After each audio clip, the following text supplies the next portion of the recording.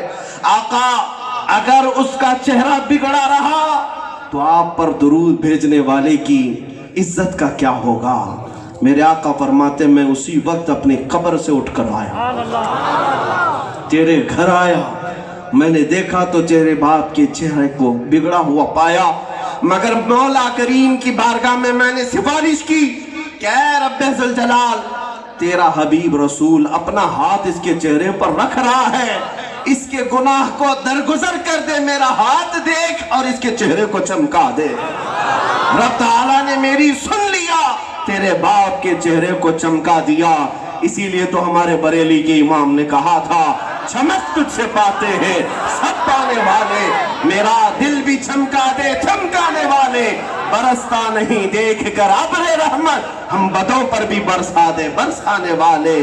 یا رسول اللہ میں مجرم ہوں آقا، مجھے ساتھ لے لو کہ رستے میں ہیں جا بجا تھانے والے۔ عزیزان گرامی وقار، یہ وہ رسول کریم صلی اللہ علیہ وسلم ہے۔ پھر بیٹے نے پوچھا آقا میرے باپ کا گناہ کیا تھا، میرے باپ کا عیب کیا تھا جس کی وجہ سے رب تعالیٰ میرے باپ سے غضبناک ہوا؟ توجہ چاہتا ہوں، ناراض تھا میرا مولا۔ سنو میرے مصطفیٰ کیا کہتے ہیں، کہتے ہیں میری یہ عادت نہیں کہ باپ کے عیب کو بیٹے کے سامنے بیان کرو۔ جو عیب تھا وہ مولا کے درمیان اور اس بندے کے درمیان راز ہے، تو پھر اب اس کو مولا نے جب چھپا دیا تو میں بھی نہیں بتاؤں گا۔ نہیں بتایا، یہاں 4 لوگوں کے سامنے تم اپنے دکھڑے بتاؤ، کل دیکھنا کتنا پرچار کر دیں گے۔ لیکن ایک وہ دربار ہے جہاں تم اگر اپنے غم کی بپتا سناؤ تو وہ تسلی کا ہاتھ بھی رکھتے ہیں اور عیبوں کو چھپا بھی دیتے ہیں۔ آتا ہے فقیروں پہ انہیں پیار کچھ ایسا، خود بھیک دے اور خود کہے منگتے کا بھلا۔ اسی لیے میرے عزیزوں، آج کے حالات یہی ہیں کہ تم اگر حضور کرم صلی اللہ تعالیٰ علیہ وسلم کے قدموں کی طرف پلٹ آؤ، انتظار ہے تمہاری زندگی میں۔ مولا کریم نے جو تمہیں جوانیاں دی ہیں، جو تمہیں عمریں دی ہیں، ہو سکتا ہے تم نے اپنی یہ عمریں، اپنی جوانیاں نہ جانے کس کے لیے خرچہ کیا۔ ارے میں نوجوانوں کو دیکھتا ہوں، ابھی عنفوان شباب ہے، ابھی 17-18 سال کی جوانی ہے، ابھی داڑھی مونچھ نکلے ہوئے ہیں، اور پھر کچھ 20-25 سال کے نوجوانوں کو ان کی کل زندگی کا خلاصہ کسی محبوبہ کی طرف ہے۔ کوئی ایک لیلا مل جائے، کوئی ایک حسینہ مل جائے، تمہیں پتہ نہیں تمہیں کتنی قیمتی زندگی دی گئی۔ یہ حسینہ، یہ لیلا، یہ محبوبہ تو مولا تمہارے حصے میں لکھ رکھا ہے، وہ تو آئے گی، لیکن تو نے اپنے دل کو بار بار اس کے لیے دھڑکایا، تو نے اپنی زندگی کے پل پل اس کے لیے قربان کر دیے۔ میں نے کئی نوجوانوں کو دیکھا ہے چہرے لٹکائے ہوئے، کیوں میاں کیا ہوا؟ کہا جس سے محبت کرتا تھا وہ چھوڑ کر دوسرے کے ساتھ چلی گئی۔ ہاں، یہ کئی لوگوں کے غم ہیں، کئی لوگوں کے ساتھ ایسا ہوتا ہے۔ ہم نے کہا کہ تو نے دل دینا ہی تھا تو ایسی لیلا کے پاس کیوں دیا جو روز بدلتی ہو؟ کاش گنبد خضرا کے مکین کی طرف ہاتھ دیا ہوتا۔ وہ میرا غیرت مند رسول ایسا ہے، پوری دنیا میں کبھی تیرا ہاتھ نہ چھوڑتا، بلکہ قبر میں پہنچنے کے بعد بھی منکر نکیر بعد میں آتے، پہلے تیرا رسول آتا۔ اگر تو ہاتھ دیا ہوتا کل بروز قیامت، جہاں ماں تجھ سے چھٹکارا پانا چاہتی ہو، جہاں باپ تجھ سے بھاگنا چاہتا ہو، وہاں میرے مصطفیٰ اپنے ہاتھوں سے تجھے جام کوثر پلانے کے لیے بے قرار نظر آتے ہیں۔ خود میرے آقا فرماتے ہیں، ایک صحابی نے پوچھا قیامت میں آپ کا حال کیا ہوگا؟ حضور فرماتے ہیں میں قیامت کے میدان میں میرے ایک کندھے پر چادر پڑی ہوگی، سنو توجہ سے، کندھے پر چادر ہوگی اور چادر میری کھسک کھسک کر گر رہی ہوگی، ایک ہاتھ سے میں اپنی چادر سنبھال رہا ہوں گا، دوسرے ہاتھ سے میں اپنے امتیوں کو پکڑ رہا ہوں گا۔ ادھر آ جاؤ عزیز، بچے کو ماں جس طرح تلاش کرے، خدا گواہ ہے یہی حال آپ کا ہوگا۔ یہاں ایک بچے سے ماں جس طرح بے قراری کے ساتھ تلاش کرتی ہے، بچہ اگر صبح کا گیا دوپہر تک نہ آئے، ماں کی بے قراری دیکھو، پڑوس سے پوچھتی ہے بیٹے کو دیکھا میرے، کہیں بچے کو دیکھا، گھر گھر جا رہی ہے، پوچھ رہی ہے۔ بزرگوں نے فرمایا عزیز بچے کو ماں جس طرح تلاش کرے، قیامت کے دن میرے مصطفیٰ اپنے امتیوں کو اس طرح ڈھونڈ رہے ہوں گے۔ جب تمہیں پتا ہے وہ یہاں بھی ہمارا ہاتھ چھوڑنے والا نہیں، قبر میں بھی نہیں، حشر میں بھی نہیں، تو عقل کا استعمال کرو۔ اگر دل دینا ہی ہے تو اسی دربار میں دے دو جس کو اعلیٰ حضرت نے فرمایا انہیں جانا، انہیں مانا، نہ رکھا غیر سے کام، للہ الحمد میں دنیا سے مسلمان گیا۔ عزیزان گرامی اوقات، صحابہ اکرام اس بات کو سمجھ چکے تھے، اسی لیے انہوں نے دنیا کی ساری طاقتوں کو، سارے نشے کو، ساری دولتوں کو ٹھکرا دیا تھا۔ حضرت عبداللہ بن حذافہ سہمی رضی اللہ تعالیٰ اتنے ان کے ساتھ آزمائشیں ہوئی تھی، پتہ ہے ایک بادشاہ انہیں قید کیا، تنہا ایک جوان کی بات کر رہا ہوں، 20 سے 25 سال کی عمر کا جوان ہے، بادشاہ نے قید کیا اور کہا تو آجا میرے دین میں تجھے اپنے گھر میں رکھوں گا۔ حضرت عبداللہ بن حذافہ کہتے ہیں نہیں چاہیے مجھے، نہ مجھے تیرے دین میں آنا ہے، نہ مجھے تیرے گھر میں رہنا ہے۔ بادشاہ نے کہا میری سلطنت دیکھ رہے ہو کتنی بڑی ہے، اس سلطنت کا وزیر بنا لوں گا، تو میرے پاس رہ جا، چھوڑ دے مدینہ اور مدینے کے بانی یا مدینے کے تاجدار کو۔ حضرت عبداللہ بن حذافہ کیا کہتے ہیں، وہی آج ہمارے نوجوانوں کا نعرہ ہونا چاہیے۔ 20 سے 25 سال کے کڑیل جوان ہیں، کہتے ہیں بادشاہ سن، یہ تیری جتنی سلطنت ہے اس کا وزیر نہیں، پوری سلطنت دے دے، اس کے علاوہ ایک اور سلطنت دے دے، اس کے علاوہ ایک اور سلطنت دے دے، اس کے علاوہ ایک اور سلطنت دے دے، اس کے علاوہ ایک اور سلطنت دے دے۔ 7 بار کہا اتنی سلطنتیں دے دے تب بھی میں ٹھکرا دوں گا، اس لیے کہ مجھے میرے مصطفیٰ کے طلبے پسند ہیں۔ میں اپنے نبی پاک کے قدموں کی غداری نہیں کر سکتا۔ میرے عزیزوں، وہ جوان تھے، وہ سمجھ چکے تھے دنیا میں رکھا کیا ہے۔ اس بھری کائنات میں لوگ جس کو عزت سمجھ رہے ہیں، میرے عزیزوں عزت نہیں ہے۔ بہت سارے بچے ہمارے جس راستے کو آج اپنا چکے، گلیمر کی دنیا میں جا کر کے یہ سمجھتے ہیں کہ میں بھی تھوڑا سا چکنا چپاٹ ہو جاؤں تو شاید مجھے بھی لوگ سٹار کہیں گے۔ یہ شعبدہ بازی کی دنیا ہے۔ یہ جو فلموں میں دکھایا جانے والا اور سیریل میں دکھایا جانے والا یہ ڈرامہ بازی کا جو شو ہے، بہت سارے لوگ یہ سمجھتے ہیں یہ حقیقت ہے۔ ان کی طرح کپڑے پہنیں گے تو شاید عزت بڑھ جائے گی، ان کی طرح ڈیزائن کریں گے بالوں میں تو شاید عزت بڑھ جائے گی۔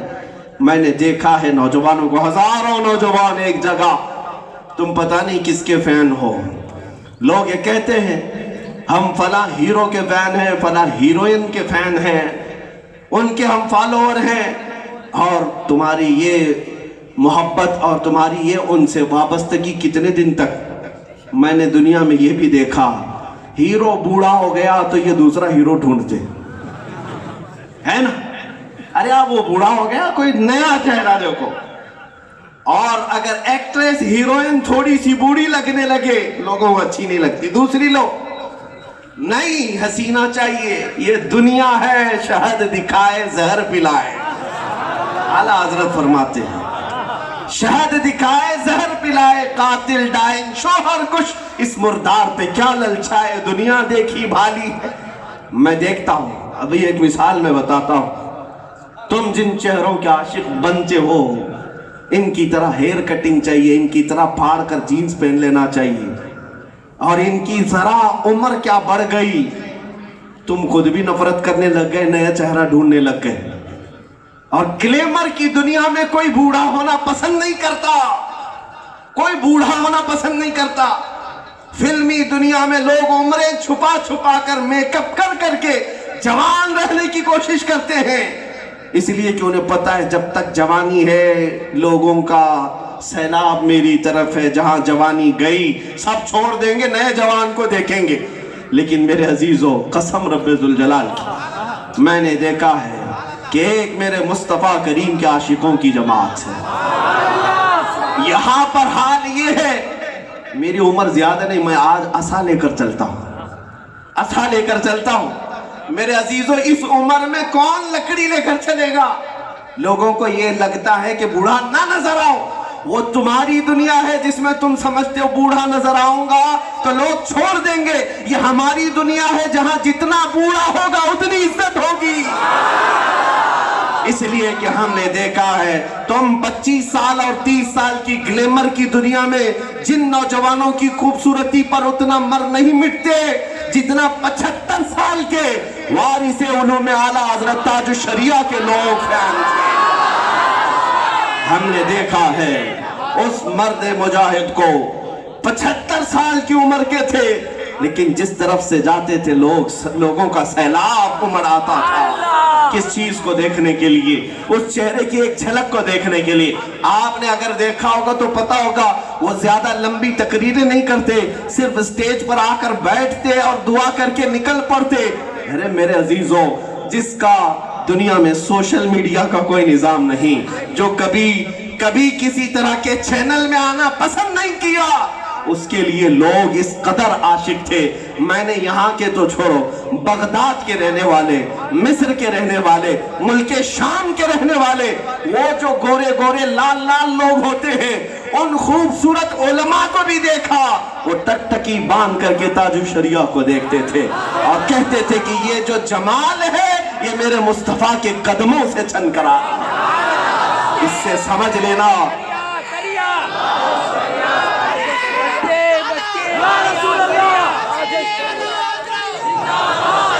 آج میرے عزیزو، آج گلیمر کی دنیا پر فرشتہ ان نوجوانوں سے کہتا ہوں، مرشد گرامی تو اس ظاہری دنیا سے پردہ فرما گئے، آج بھی اکابر موجود ہیں، آج بھی ہمارے اکابر موجود ہیں کہ چوچا مقدسہ سے حضور شیخ الاسلام 80 سال سے اوپر کی عمر ہے، ممتاز الفقہ محدث کبیر علامہ ضیاء المصطفیٰ صاحب 90 سال کی عمر ہو رہی ہے، لیکن میرے عزیزو ان کو سب سے زیادہ آج اگر کوئی دیکھتا ہے تو وہ جوانوں کا طبقہ ہی دیکھتا ہے۔ کیوں دیکھتے ہو؟ یہ بوڑھے ہو گئے، بال سفید ہو گئے، لیکن اس کے باوجود لوگ ہاتھ باندھے کھڑے ہیں۔ جس طرح تم گلیمر کی دنیا والوں کی عزت نہیں کرتے، میرے مصطفیٰ کریم کے قدموں سے جو وابستہ ہوتا ہے۔ اور ایک بات یاد رکھیں، دنیا والوں کا حال یہ ہے کہ زیادہ بوڑھا ہو گیا تو اسے فیصلوں میں نہیں بٹھاتے کہ سٹیا گیا ہے، ہاں تھوڑا سا دماغی طور پر ان کا ادھر ادھر ہوتا ہے، باتیں اول پول بکتے ہیں، اسی لیے خاص باتوں میں بوڑھوں کو درگزر کر دیا جاتا ہے۔ بوڑھے تو اپنی تسبیح لے کر کنارے میں رہتے، گھروں کے سارے تو اب جوان کرنے لگ گئے، لیکن دین کا معاملہ ایسا نہیں۔ میرے عزیزو، اگر کوئی فقہ کا مسئلہ ہو، کوئی حدیث کا مسئلہ ہو، کوئی شریعت کا مسئلہ ہو، علماء میں جو سب سے زیادہ بوڑھے ہوں گے انہی کو فیصلے کے لیے بٹھایا جاتا۔ جتنے بوڑھے ہیں ان کو نظر انداز نہیں کیا جاتا۔ اس سے پتا چلا حقیقی خوبصورتی تو میرے مصطفیٰ کے قدموں سے آ رہی ہے۔ اسی لیے آؤ اے نوجوانوں، اعلیٰ حضرت کے اس میسج پر آج لے ان کی پناہ، آج مدد مانگ ان سے، کل نہ مانیں گے قیامت میں اگر مان گیا۔ نبی پاک صلی اللہ تعالیٰ علیہ وسلم کی طرف آ جاؤ، یہ سب سے بہترین جواب ہے ان گستاخوں کے لیے جو یہ چاہتے ہیں کہ ہم اسلام کو ختم کر دیں گے، ہم قرآن کو بدل ڈالیں گے۔ سن رہے ہو نا آپ؟ یہ ساری باتیں سنتے جاؤ، اور ہمارا بچہ بھی جب سنتا ہے تو بہت زور سے ہنس پڑتا ہے۔ میں نے پوچھا ایک چھوٹا سا بچہ تقریر کے دوران، جیسے آپ ہنس رہے ہیں اور ایک چھوٹا بچہ ہنس رہا ہے، اس سے ہم نے کہا تجھے کیا لطیفہ لگ رہا ہے، کوئی جوک لگ رہا ہے؟ تو اس نے کچھ نہیں کہا، لیکن بعد میں اتنا کہا، جو مردود کہتا ہے اسلام ختم ہو جائے گا، قرآن ختم ہو جائے گا یا قرآن کو بدل ڈالے گا، اس بات پر مجھے ہنسی آ رہی ہے۔ میرے عزیزو، جب ایک چھوٹا بچہ یہ سمجھ جاتا ہے نہ اسلام بدلے گا نہ قرآن بدلے گا، میرے عزیزو گھبرانے کی ضرورت نہیں، نہ گھبراؤ مسلمانوں، ابھی خدا کی شان باقی ہے، ابھی اسلام زندہ ہے، قرآن باقی ہے، کچھ نہیں ہونا۔ اسلام کچھ نہیں ہوگا، بدلے گا نہیں، نہ قرآن کا ایک حرف بدلے گا، نہ میرے نبی پاک کی ذات پر کوئی آنچ آ سکتی ہے، رہے گا یوں ہی ان کا چرچا رہے گا، پڑے خاک ہو جائیں جل جانے والے، کچھ نہیں ہوگا۔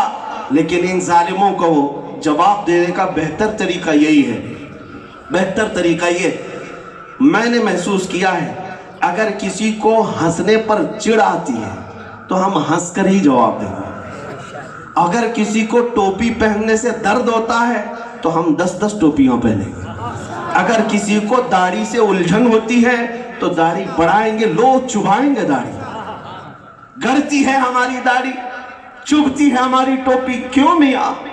ایک بات یاد رکھو، زبانی جو جواب ہے وہ وقتی ہو جاتا ہے، لیکن عمل سے جو جواب ہوتا ہے وہ صدیوں تک رہ جاتا ہے، صدیوں تک رہ جاتا ہے۔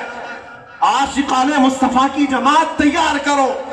ان کیڑوں کا تو حال یہ ہے کہ برسات میں آتے ہیں اور چلے بھی جاتے ہیں، پتہ نہیں چلتا۔ آج آپ کو ایک اتر پردیش کی سرزمین سے بھونکتا ہوا کتا سنائی دیتا ہے، اور وہاں پر ایک ظالم راج ہے جس کی قیادت میں، جس کی حمایت میں وہ اتنا بھونک رہے ہیں۔ میں نے محسوس کیا ہے، دلی پولیس سے ہم نے کہا مجھے تو آپ نے ڈیٹین کر لیا، 12 گھنٹے بٹھا دیا، جہاں سے یہ غلاظت آ رہی ہے اس گٹر پر آپ پابندی کیوں نہیں لگاتے؟ انہوں نے پلہ جھاڑ لیا، ہمارے ہاتھ میں نہیں ہے، وہ اتر پردیش کی پولیس کو کرنا چاہیے، دلی کے سرکل میں وہ نہیں آتا، سب ملا کر کے یو پی پولیس کے اوپر چھوڑ دیا جاتا ہے۔ غازی آباد ڈاسنا دیوی کے مندر سے بھونکنے والا اتر پردیش میں، وہ تیاگی جو بدل گیا وہ بھی یو پی میں، ساری چیزیں۔ اب میں آپ کو بتاتا ہوں یہ کتے کیا سمجھتے ہیں، بیل گاڑی کے نیچے چلنے والا کتا کیا سمجھتا ہے؟ بیل گاڑی جب جاتی رہتی ہے کتا اس کے نیچے نیچے جاتا رہتا ہے، دیکھا ہوگا کبھی، تو کتے کو یہ لگتا ہے پوری گاڑی میں چلا رہا ہوں، اور تھوڑی دیر کے بعد ہوتا یہ ہے کہ گاڑی آگے بڑھ جاتی ہے، کتا پیچھے رہ جاتا ہے۔ کب تک بچو گے بیل گاڑی کے نیچے؟ کب تک بچو گے؟ یہ بیل گاڑیاں ایک نہ ایک دن تو جانے والی ہیں، ہاں یہ جو تخت پر براجمان ہیں ایک نہ ایک دن تو بدلیں گی، تب تم سوچو تمہارا کیا ہوگا۔ جن کی حمایت میں بیٹھ کر کے تم ہمارے نبی پاک کی شان میں بھونک رہے ہو، گستاخیاں کر رہے ہو، یہ زیادہ دن تک تمہاری حمایت نہیں کرنے والے۔ میں ان سے یہی کہتا ہوں، نبی پاک صلی اللہ تعالیٰ علیہ وسلم کی شان میں گستاخیاں کر کے تم پورے مومنین کو آج، پورے لوگوں کو آج چھلنی چھلنی کرتے ہو۔ ابھی کل کی یہ بات ہے، وہ زہریلا کیڑا یہ کہتا ہے کہ میں جب بھی ڈیبیٹ کی بات کرتا ہوں یہ ازہری ازہری کر کے مولانا یہ گالیاں بکنے لگتا ہے۔ ایک کلپ میں کہتا ہے کہ گالیاں بکنے لگتا ہے، میں گالیاں دیتا ہوں؟ ہاں میں لومڑی کا بچہ ضرور کہوں گا تاکہ تیرا نام کسی کو یاد نہ رہے، میں پاکھنڈی ضرور کہوں گا، میں مردود زمانہ ضرور کہوں گا۔ یہ گالیاں لگ رہی ہیں نا۔ ہم نے جواب میں یہ بات کہی کہ ظالم تجھے میری گالیاں اچھی نہیں لگتی، سوچ تو کروڑوں مومنوں کے آقا کو جب گالیاں دیتا ہے تب پورے مسلمانوں کا کیا حال ہوتا ہوگا؟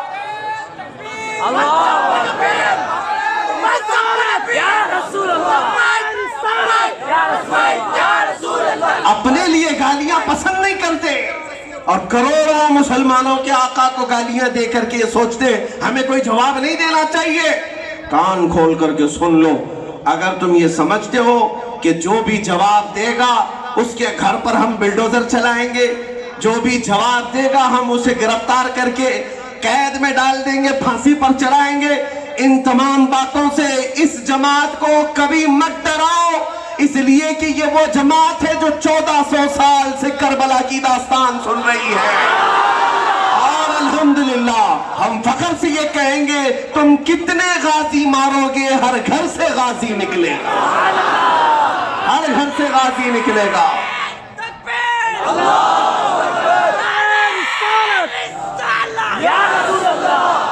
لیکن میرے عزیزوں، میں آپ سب سے ایک بات ضرور کہوں گا، اپنے حد میں رہو۔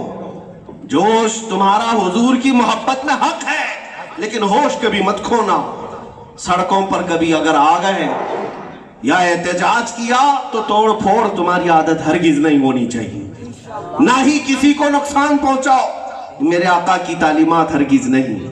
ارے پتھر باز ہم نہیں ہیں، ہمیں پتا ہے تم پتھر لاتے کہاں سے ہو۔ ہاں یہ پورے ہندوستان میں جو چل رہا ہے یہ سارا زہر میڈیا سے چلتا ہے، یہ دجالی میڈیا۔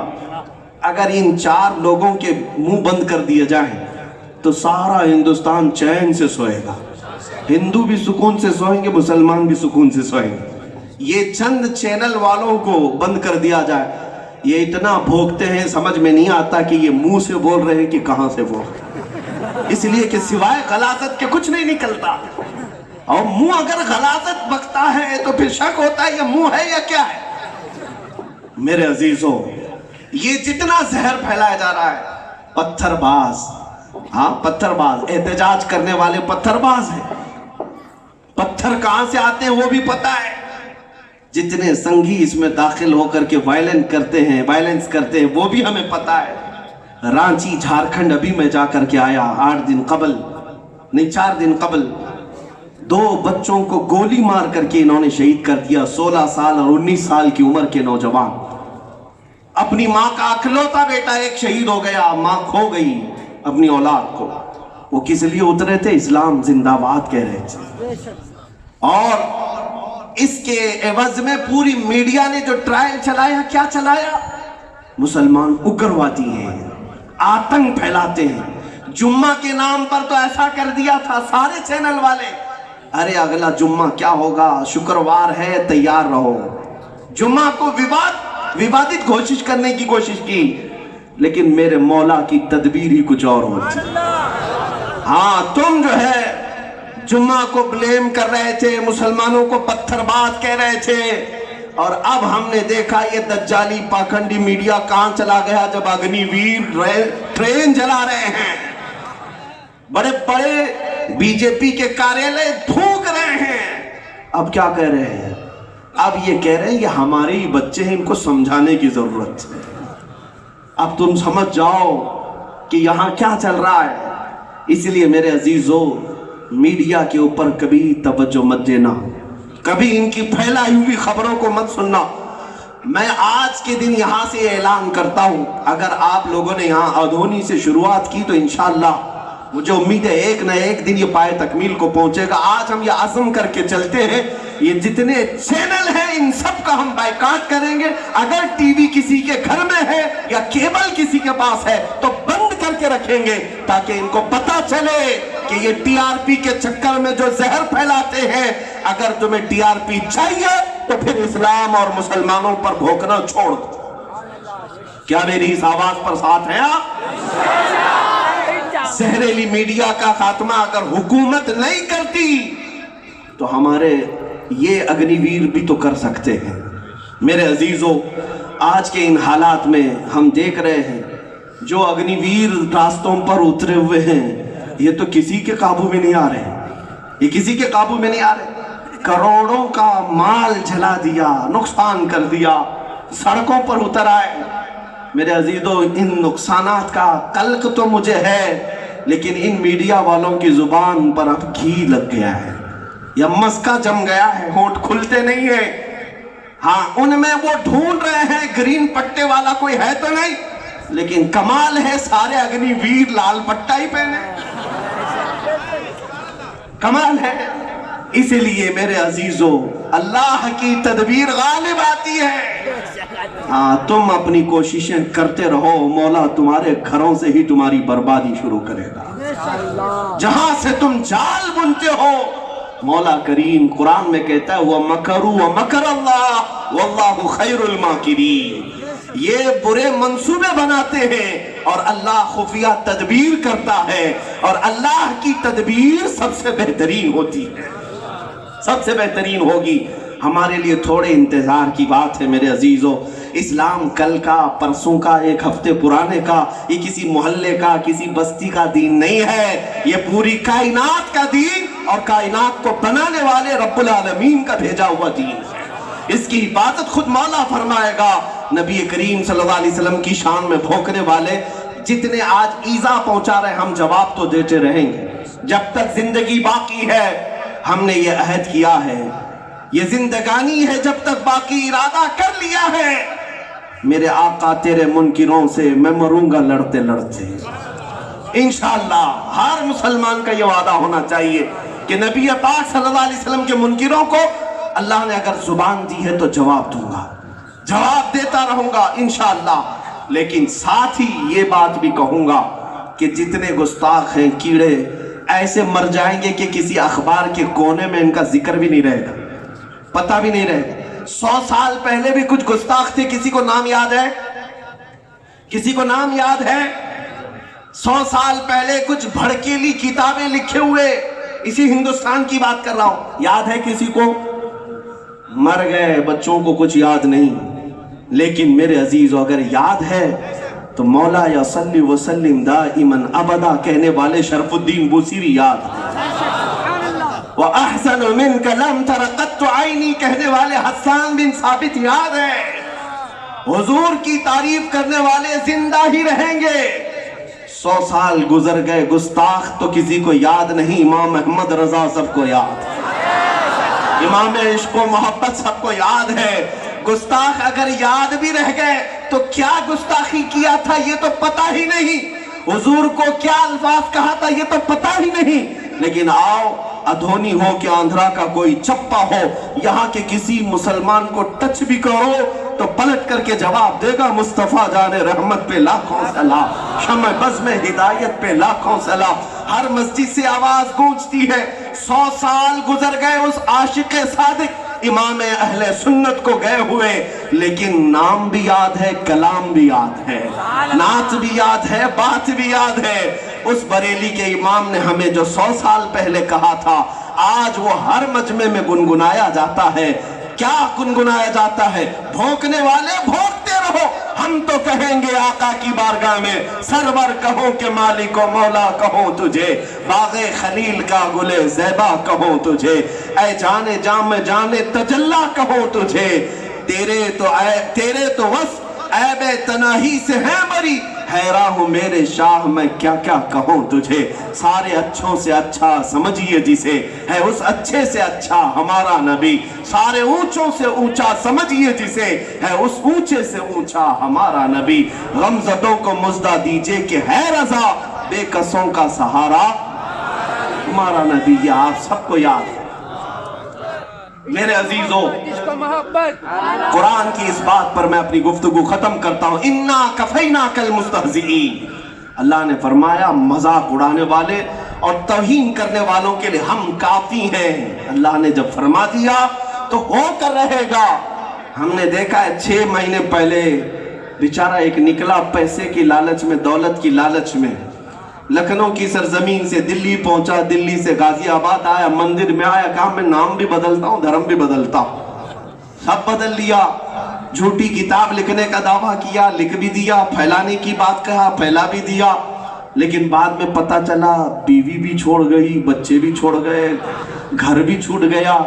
پھر جن پاکھنڈیوں کے ہاں پناہ لیا تھا انہوں نے پکڑا کر کے جیل بھی بھیج دیا۔ جیل سے باہر آیا، اب ایک کتا سڑک پر سویا ہے، میں نے ایک کلپ دیکھی، ایسا لگ رہا ہے سوہر کا بچہ کوئی سویا، ہاں سچ بات کہہ رہا ہوں۔